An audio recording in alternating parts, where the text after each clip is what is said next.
Hi guys, welcome back to another episode of my Hornby hobby. Quick little update here for you. You may remember that we bought this today, the Golden Plover, or Plover, however you say it, which is an A4 locomotive, and it's tender driven. So we had some trouble with it, so I've actually managed to sort it. The problem has traction tyres. So take the traction tyres off, it goes. See, look at that.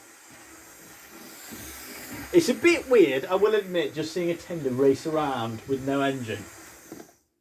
And it's controlled perfectly. Now, here's the problem. Right, this is MLG.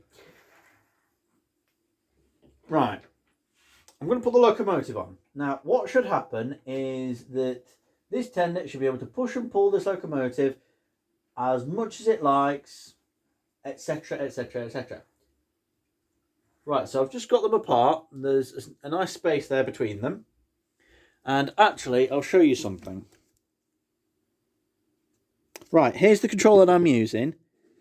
Now, watch that light. It went on, then went off. That's a short circuit there. So I'm struggling to figure out what the hell is going on. Now, there were some wires inside here that went to...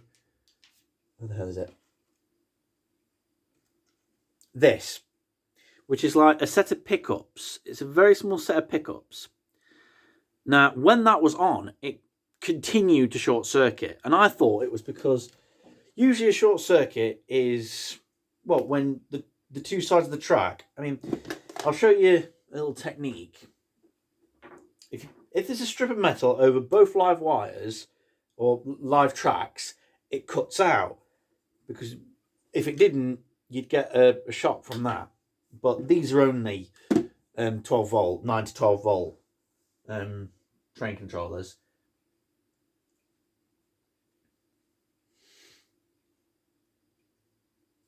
And unplugging that and then plugging it back in about 30 seconds later is the way to do it. Now, I'm going to take that off. There you go. That's working. I'm happy that I've got that working. I just wish I could get the whole thing working. Anyway. Right. Wrong way. Wrong way. Right. Got the screwdriver. Watch this. That's not quite fitting. There you go.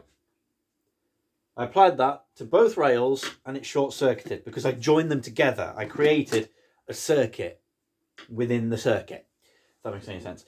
So, I'm really struggling like hell, guys. If anyone has got a locomotive that has a driven tender and has this problem, please write down in the comments because I'm struggling and I want to get this working. Because this is my first A4 and I'm really happy to finally own one. I mainly wanted the Sir Nigel Gresley, but I couldn't find it. And the other ones, here's another issue I have with the A4s. Why did Sir Nigel Gresley think it was a good idea to block this off so you couldn't see the valve gear? Why did he do that?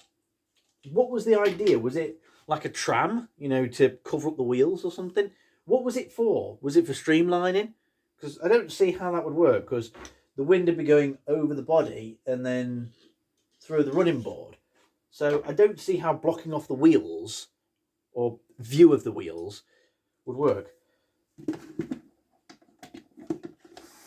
So anyway, that's now working. It's still weird, just this tender just going round. Oh. What if I put that mechanism inside these coaches and then just had the coaches going round? Ooh, it's like a ghost train. So yeah, another thing is that when I have managed to get these two working together, this clearly lacks the weight. Because if you... can't zoom in, but I can get you close. You probably won't be able to see this. So I've got the head torch on. Right, so I'll put it on the track just so you can see.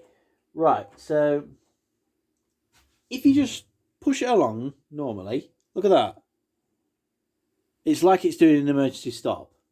So I'm trying to keep. Okay.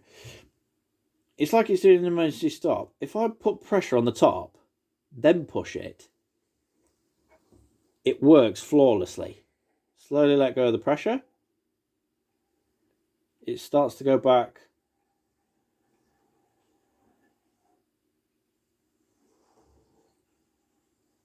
So what I've had to do is load the top of the chassis up, no, the inside of the body up with hot glue, thinking it needs weight, to push down, and then you get that. Then you've got grip, and that's probably why the tender had traction tyres in the first place. So if anyone's got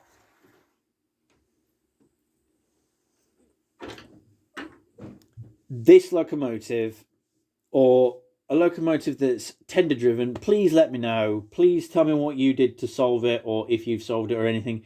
I've looked on the Hornby forum. I can't find anything there. I think there might be some pickups under the wheels, touching the wheels, but I couldn't see for sure. And I don't want to tick all this off because I've had no end of trouble trying to get the bloody valve gear back. So if there is a solution to this that I'm not seeing, please let me know in the comments, or if you can direct me to a website that deals with this sort of thing, please let me know by all means. And hopefully after I've got this fixed, then we can do a running session video. But that's it for this video. So thanks for watching, and I'll see you next time.